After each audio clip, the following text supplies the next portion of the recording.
What's up, debutantes? Welcome to our first ever painting tutorial. I love painting. It's definitely my passion when it comes to art. So unless you guys tell me otherwise, you're probably going to be seeing a lot of these. So Halloween is over, sadly, but fall is not. So I thought a really good tutorial to do with you guys is just kind of a paint along with me and do this festive pumpkin on this awesome blue background.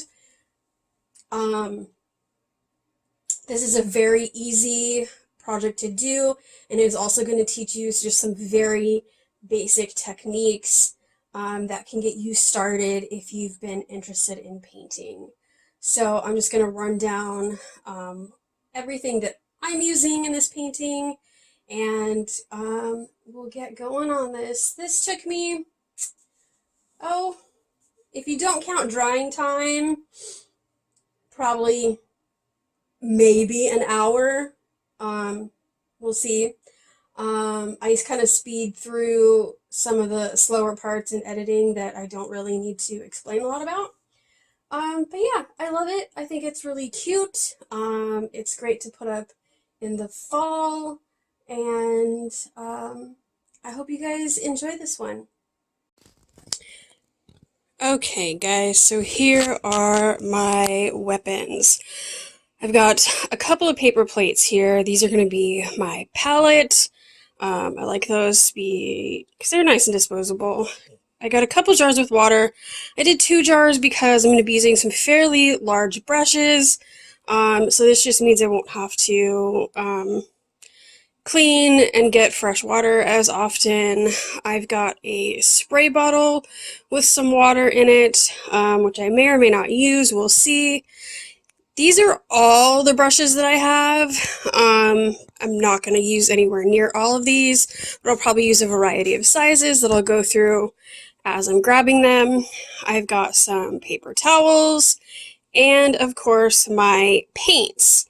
And I like to put a Chuck's pad or a puppy pad down on my table here.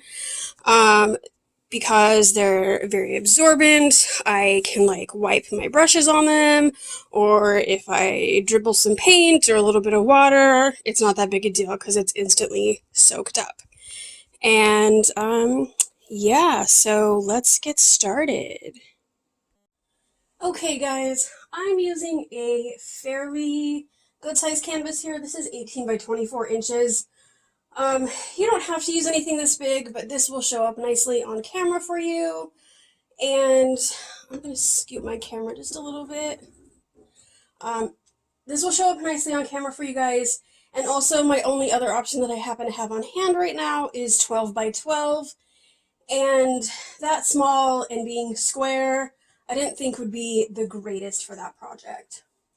So I'm just going to show you the colors of paint that I'm going to be using first.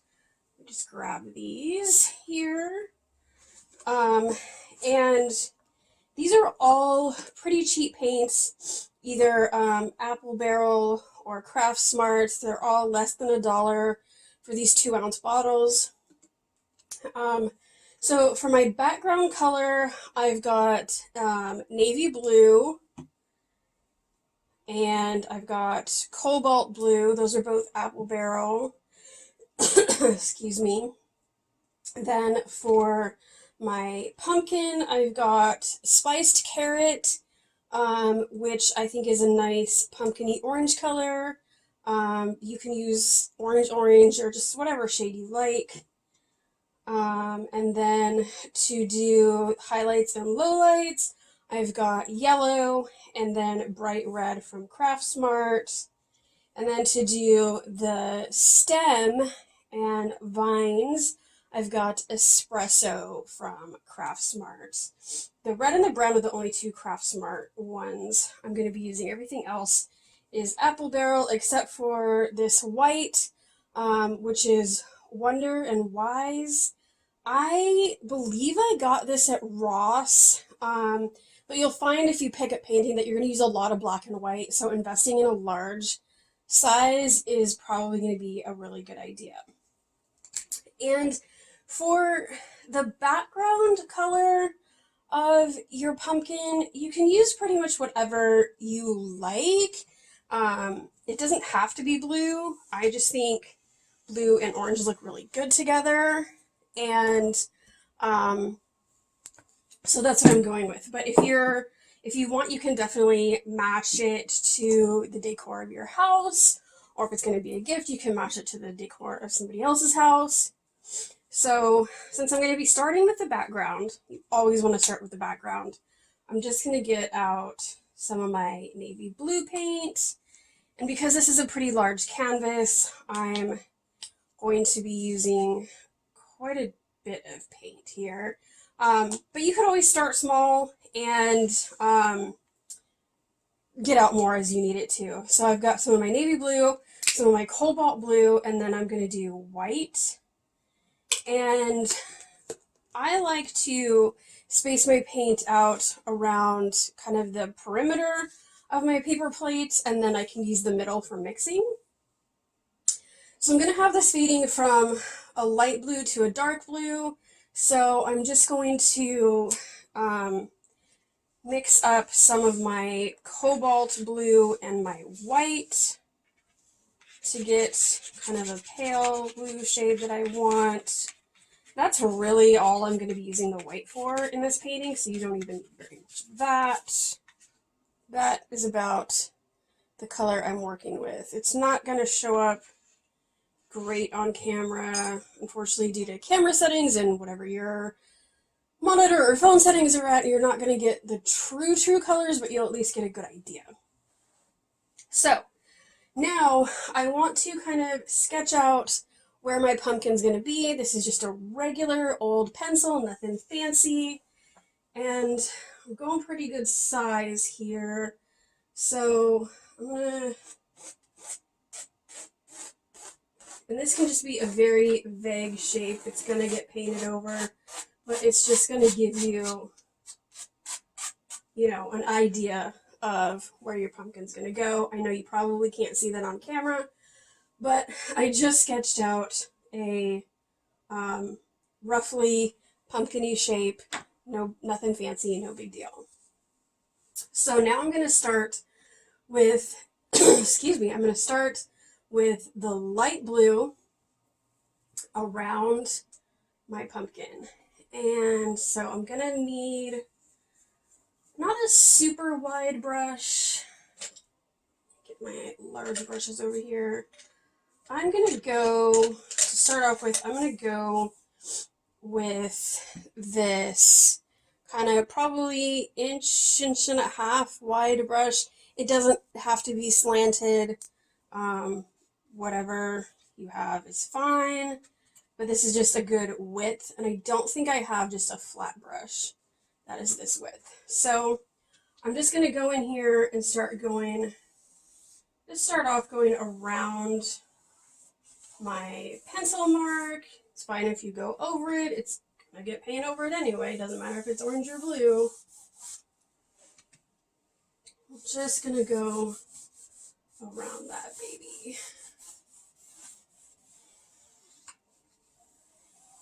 Doesn't have to be perfect. If you want your background to be like super saturated and filled in, you can definitely, go thicker with your paint, or you can do multiple coats if that's what it's going to take to get it where you want it to be. But I kind of like the streaky look. And I'm going to actually take this color out wider than I really want it to be, because we're going to be blending it in with the cobalt blue. And you'll see what I mean in a second. And if you want to do around the sides of your canvas, you definitely can. I think I'm going to. You don't have to, especially if you're going to frame it. This is definitely not a necessary step. But I would at least go a little bit over the side because it does kind of curve a little bit. So you'll at least cover anything that's not covered by a frame if you do it that way. So we've got that. Now what I'm going to do, since I said I like this streaky look, I'm going to take a little bit of white, same brush, just dab it in the white just a little bit. I'm going to kind of dot that around on some spots,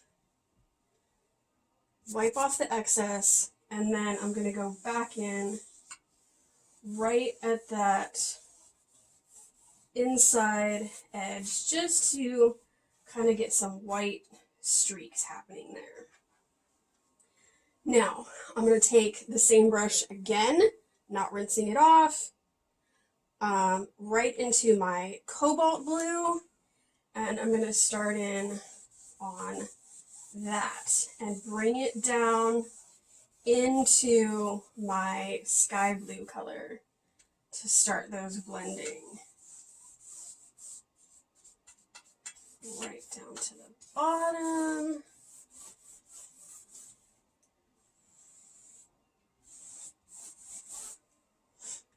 And just dip back in as many times as you need to. And again, I'm going to take this out a little bit wider than what I really want it to be, because, let me lift up this. I'm just lifting up this top portion of my easel so I can get in there, because it does cover up the canvas some. When I get to the sky blue portion, I'm just going to blend down into there a little bit. Same over here.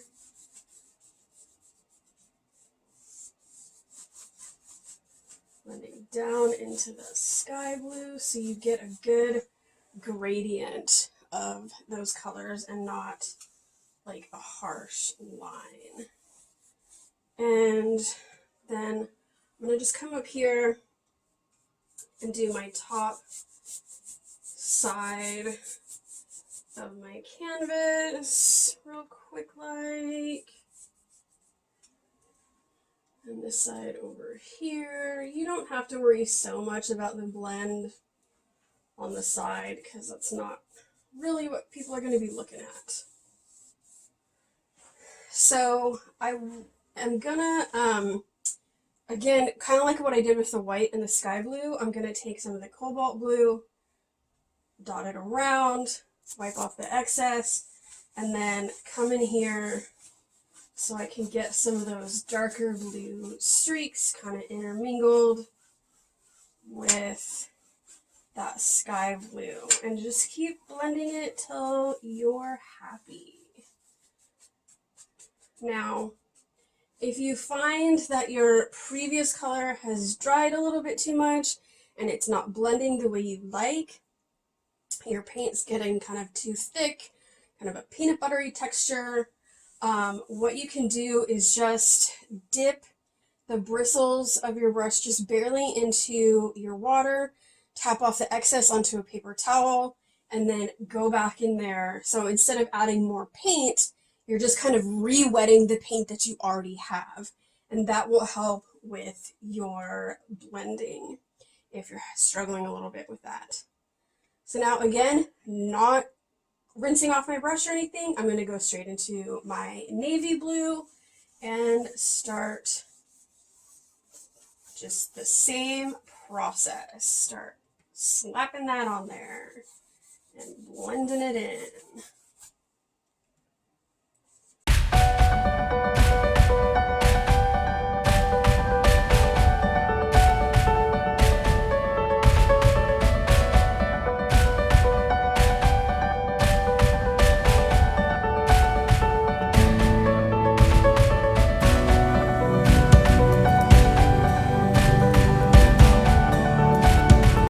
And one more time, get some of that navy and wipe off the excess and blend this with my cobalt blue.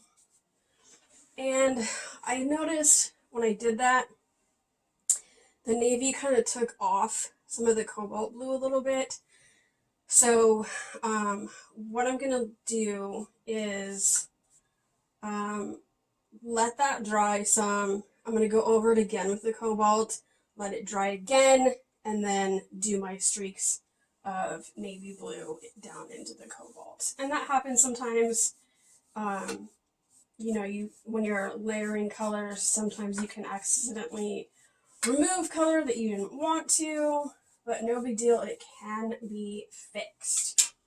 So other than those few spots where the paint came off, I'm happy with this as a background, and I'm going to put my brush in my jar of water right now, and just let that soak. And then I'm going to get out my pumpkin colors, and we'll come right back for that. Okay, now we're going to start on our pumpkin, and for the moment I just have out on my paper plate my orange color. So I'm just going to start laying that on. No real rhyme or reason. Nice bright fall orange shade. You don't need a perfect outline of Mr. Pumpkin here. We're going to go over the blue a little bit because we want to cover up all those pencil marks. We definitely don't want those to show. And you don't want it perfectly circular because pumpkins aren't perfectly circular. I don't know if you've ever looked that closely at a pumpkin, but perfect circles and perfect lines actually don't occur in nature. It's just not a thing that happens. So if your line is wobbly, that's great. If you wanted more kind of a tall, skinny pumpkin, you could do that. Like if you wanted your painting to be horizontal instead of vertical, you could definitely, flip this the other way and do kind of a longer, skinnier pumpkin. I just felt like doing a fat, rounder pumpkin. So I'm just gonna slap this orange on here. No particular way, no particular method, just get it on there. Because I want to do a couple coats of the orange, but I need to let it dry in between. Otherwise, like kind of what happened with the blue, I run the risk of accidentally removing color if I put wet on wet with acrylic paint. So, just gonna get in there and just get it on for the moment.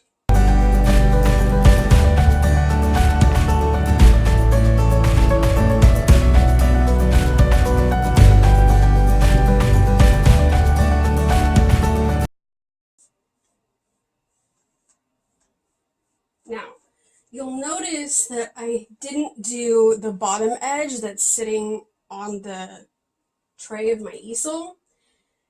And that's because in order to do that, I would have to pick up my canvas and rotate it, and all the other edges right now are still wet.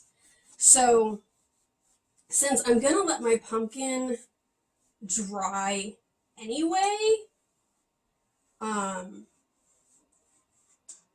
what I can do when I come back is all the other edges will be dry at that point, so I can flip my canvas over at that point and do what is now the bottom edge. And acrylic paint dries really fast, so I mean you can just leave this for 20 minutes and it'll be dry enough that I can go ahead and do the second coat of orange. And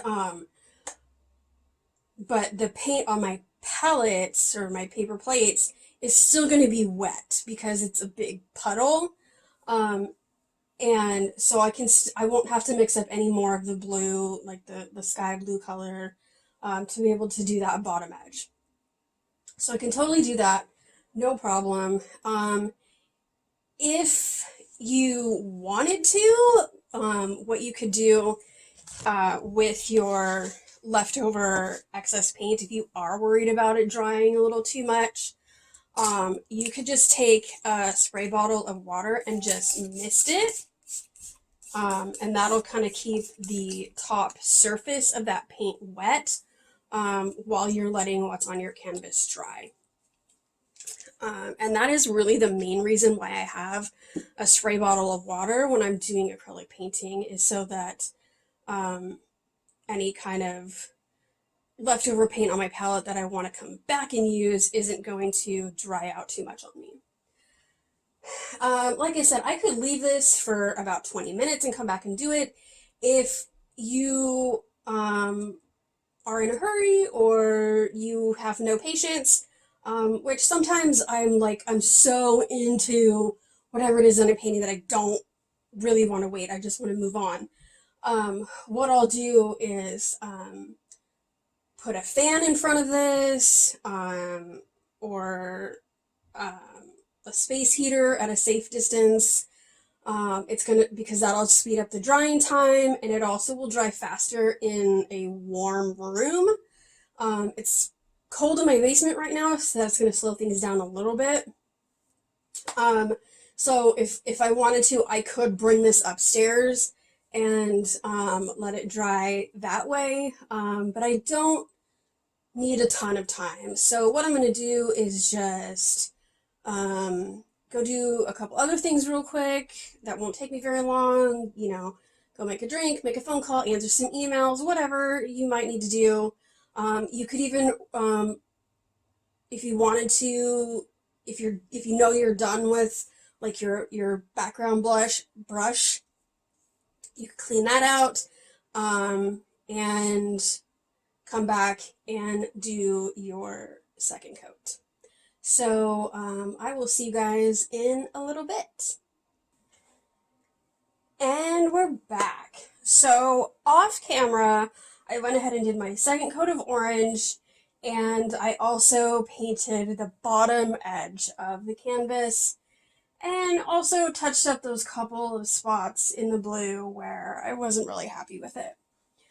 So now we're going to start on really making our orange blob here look like an actual pumpkin. So on my palette, I've got more of the orange, the yellow, and the red. And this is the really fun part, you guys, at least I think so. I'm going to take another one of my chisel edged brushes. Doesn't have to be this, again, whatever you happen to have around is fine. I think this is just handy. I'm going to dip it in my yellow, and I'm going to pick a spot about, I don't know, a few inches down on this size canvas anyway. And that's going to be the middle of the pumpkin where the stem comes out. And I'm just going to, for right now, just put a dot right there. It's going to be covered up later, so not a big deal. So that's going to basically just be my visual reference point to be like, okay, this is the stem area. And now I'm just going to start making those kind of sections that a pumpkin has. And I'm just going to start by doing kind of a football shape with my yellow paint. I'm going to go all the way down to the bottom of the canvas. And then I'm just going to kind of blend that in some. Again, don't worry about perfection, because that's not a thing. That's a lot of, you're probably going to hear that a lot on this channel, that perfection is not a thing, because I just don't believe that it is. Back into my yellow, I'm going to do the next section. I'm going to start at the same point of the football and kind of go up a little bit and then out and down. Mr. Pumpkin. and blend.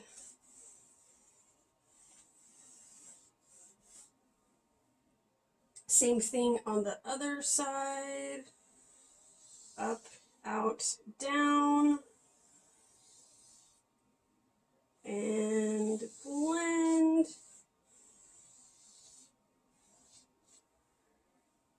And then I'm just going to use the very end of my brush for the back part. I'm going to go up and over to the side of the pumpkin, and same thing on this side, up and over to the side. I'm going to go down the edge just a little bit. So this lays out kind of our pumpkin sections, gives us a little bit of highlight. I'm going to go down the very edges a little bit to put some highlight on these edges of our pumpkin. Cool. So now I'm going to go into my orange just a little bit. Same brush, no rinsing or anything. And just kind of go back in here and kind of blend those highlighted areas out just a little bit more.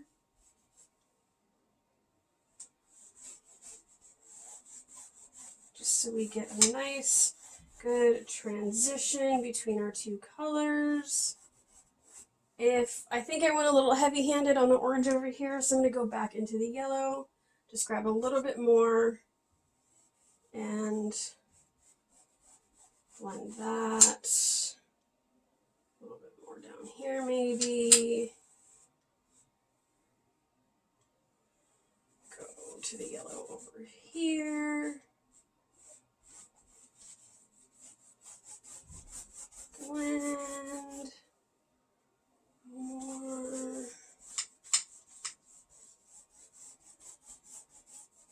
Just getting those nice transitions from the lighter color to the darker. So I'm just going to keep going like that and get these blends to where I like them. And I'll just kind of fast forward through that whole process.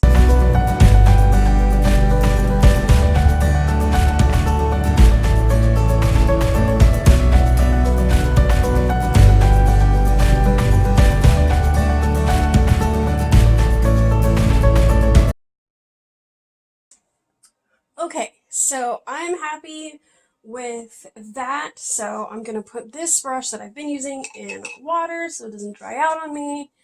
And now we're going to go into the low lights. So I'm just going to grab another brush. Again, doesn't really matter what kind. I just have this one here, kind of stiff bristles, works for me. So now we're going to go into our red.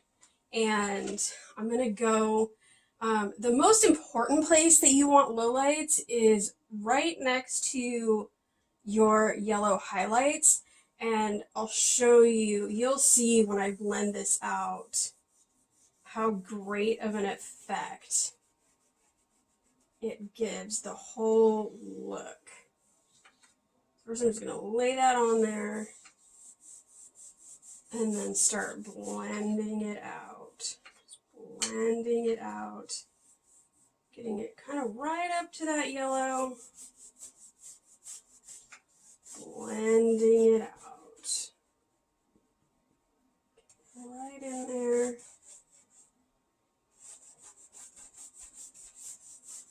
and then blending it into the orange,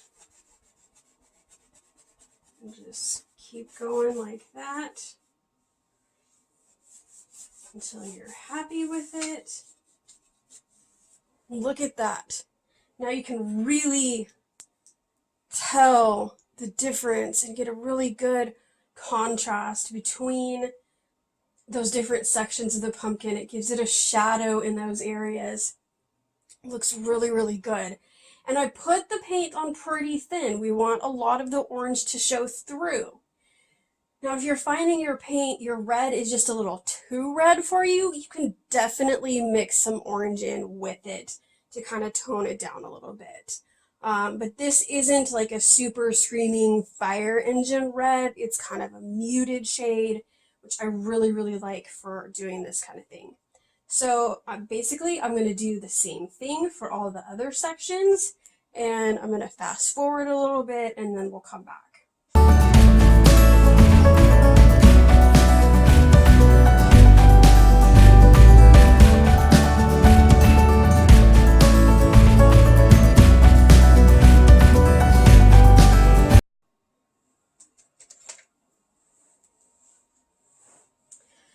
Now I grabbed a smaller brush, quite a bit smaller, just to do this little back like wedge section, because it is pretty tiny.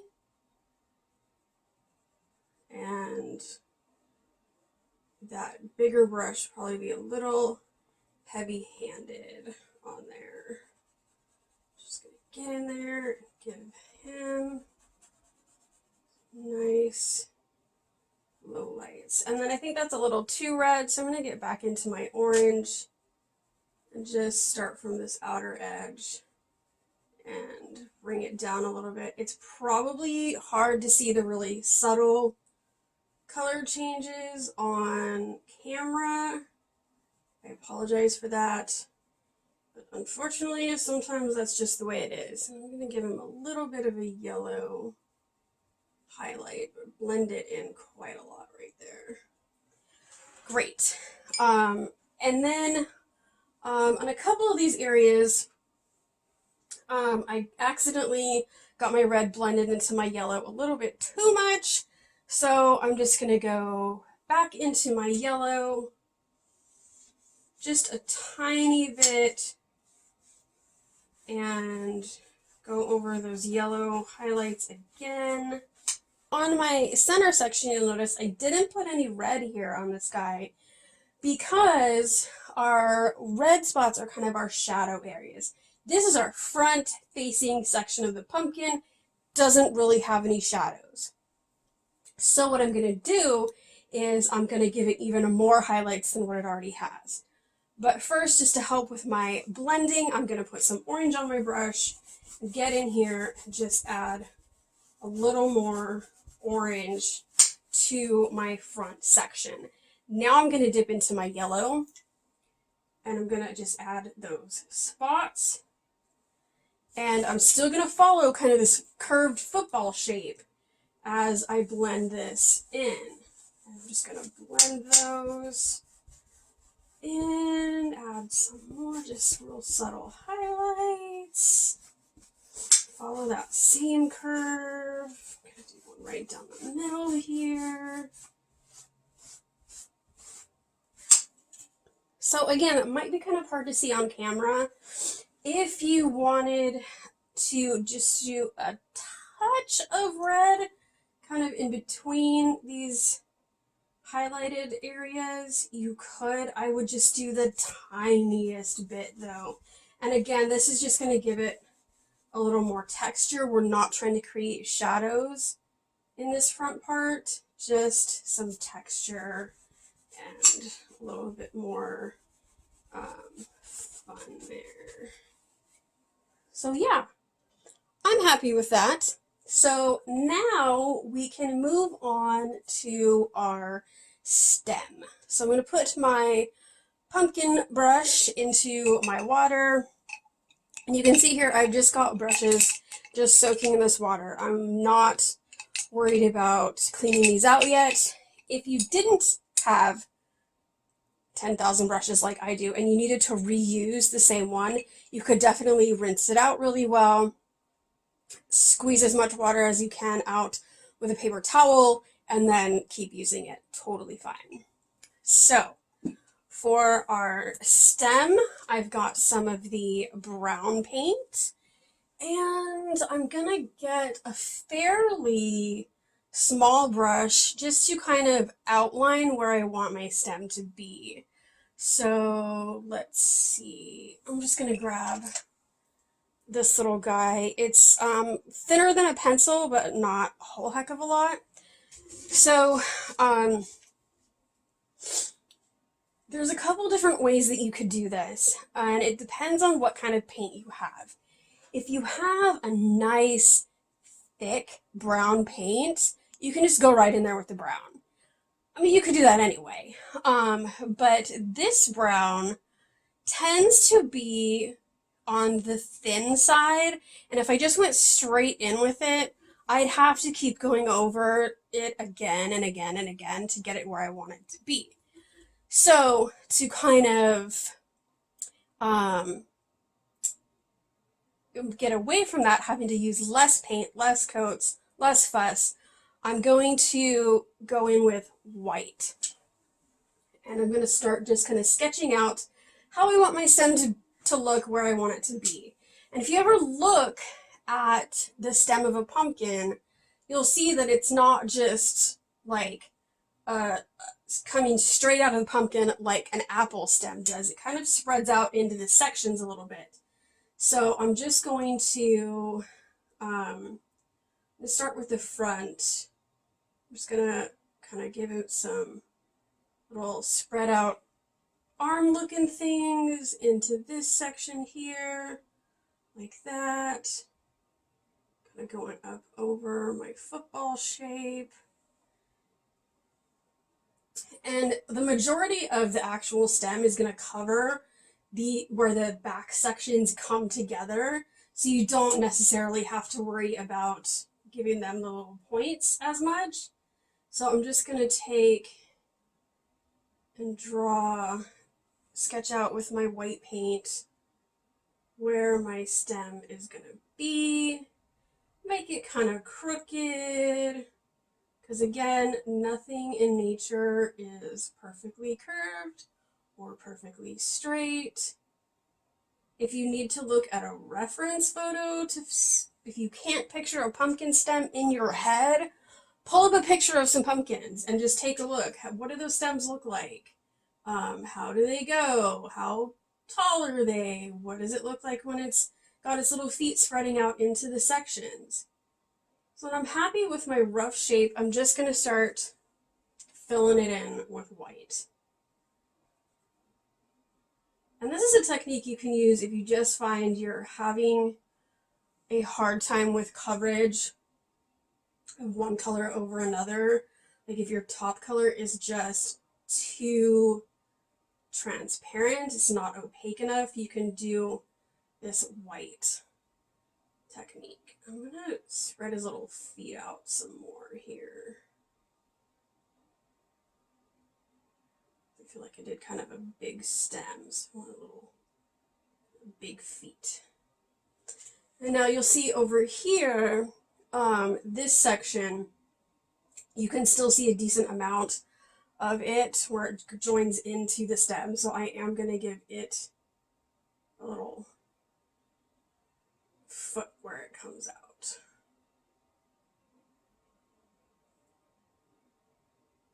Just like that. And this can be pretty rough. You can always perfect and touch up and stuff later. This is just to give us a base so that we get decent coverage with our brown paint without having to go over it 500 times. Now, another thing you can do also is get some brown paint out on your palette and just let it sit there for a while, and it'll dry out and it'll thicken.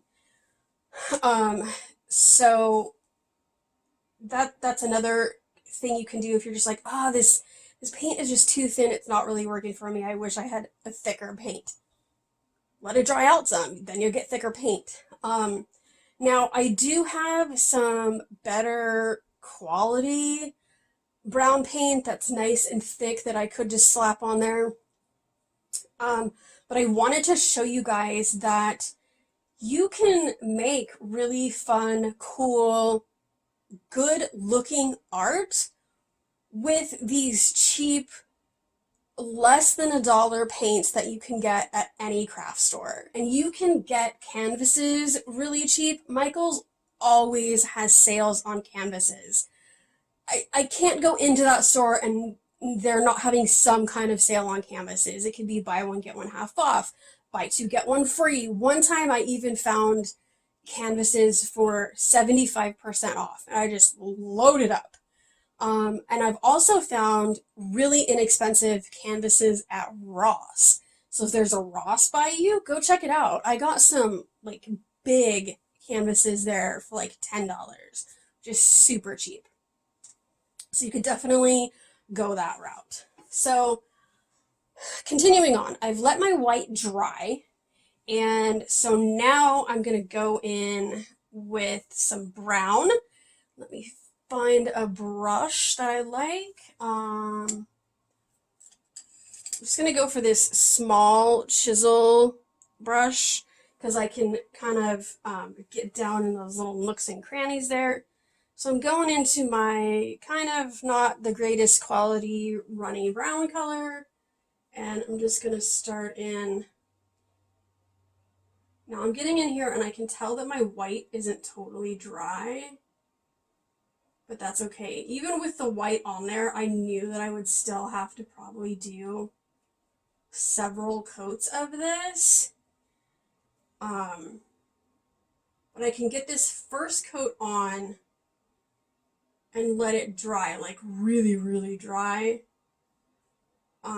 And then in the meantime, while I'm waiting for that to happen, the paint on the palette will also dry some.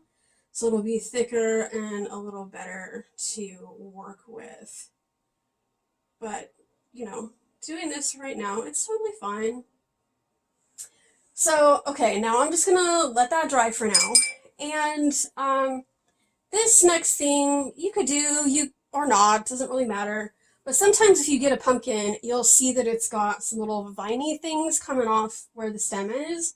And that's because pumpkins do genuinely grow on vines. So I think just to show you how to do it, I am going to do some vines on this pumpkin. And I'm going to get another fairly small, smaller than the diameter of a pencil brush. And just because I think it'll show up better on camera, I'm going to do the white and then brown over it. Again, it's just like, because it'll show up better for you guys to see. So I'm just going to select a spot. Let's put one over here too, going off this direction. This will show up better for you guys because it's over the orange. There. We got wiggly line coming out, curly Q, and then off into kind of nothing. So I like those for viney things. You could do real long ones if you wanted to. You could do some coming down. Whatever makes you happy. So now I'm just going to sit. I'm going to let this dry really, really well. I'll probably set it in front of my space heater because it's going to be a little faster for me. I got other things I got to do today as well. But I will come back and show you how to finish it up once that is dry. Okay guys, we are back. My stem and my viney things are dry, totally and completely dry. I put them in front of my space heater, only took like 10 minutes, and even that was probably overkill. So I'm gonna find a little brush for my stem. I'm gonna go with another just little chisel brush and get in here to my brown.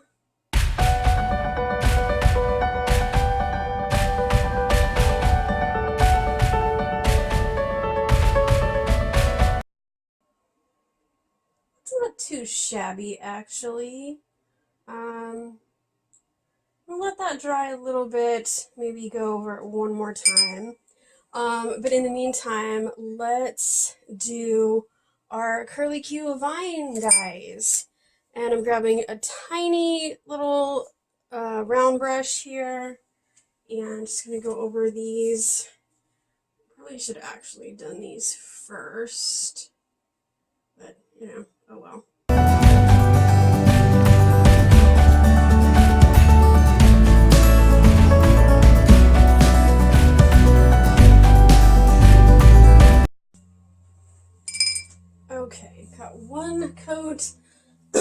on my vines.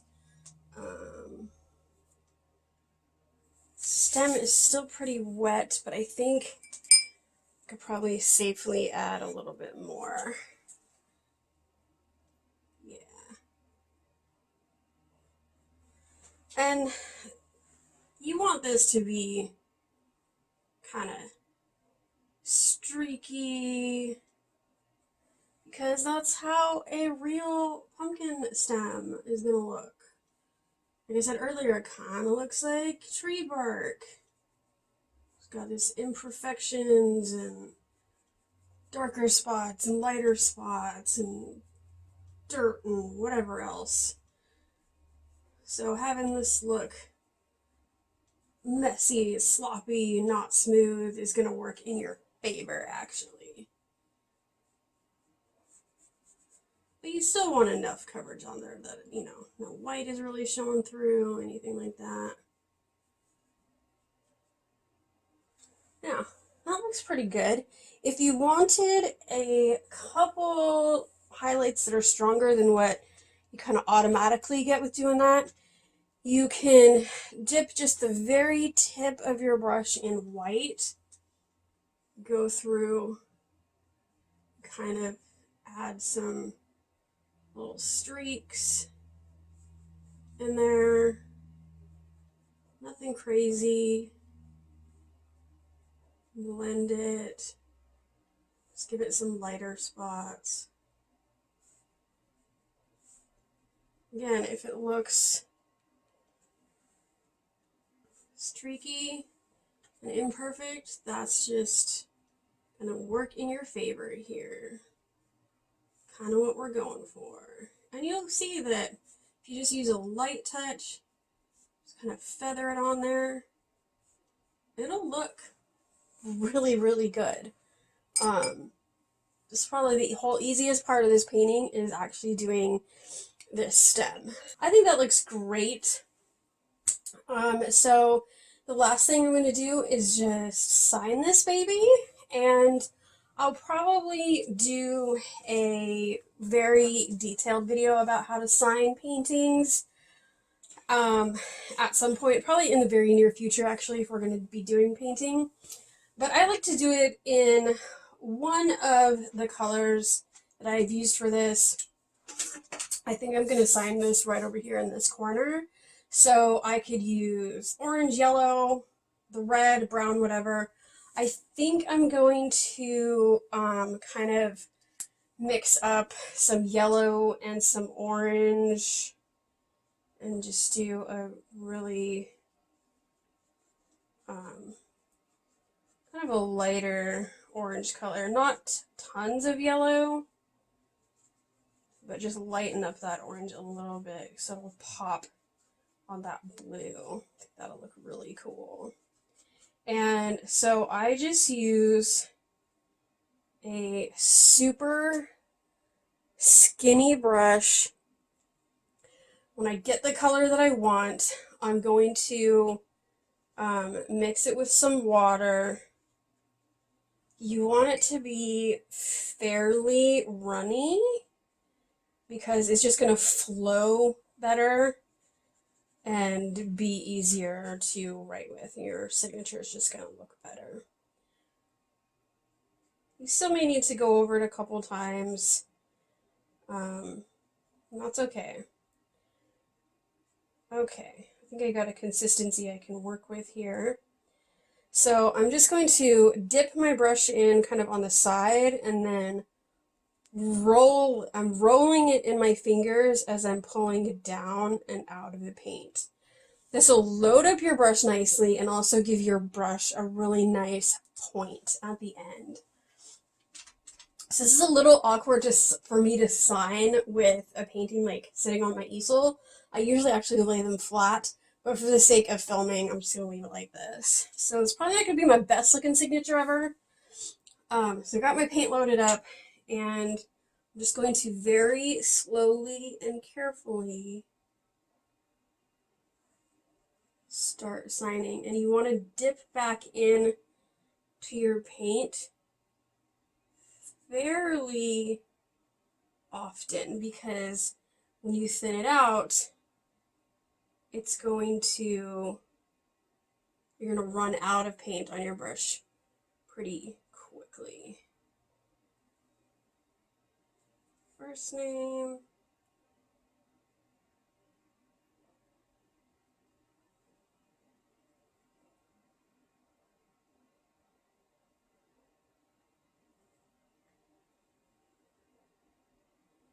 Yeah, this is not my best signature work, but it's just because the painting is up on the easel, it makes it awkward, so this is quite crooked, but you know what? Whatever. So there is our fabulous fall pumpkin painting. You could totally turn this into a jack-o'-lantern if you wanted a Halloween thing. Do whatever background color you like. I hope this was a fun introduction and little tutorial to acrylic painting for you guys. Let me know what else you would like to see down in the comments, and as always, don't forget to like, subscribe, and share. See you later!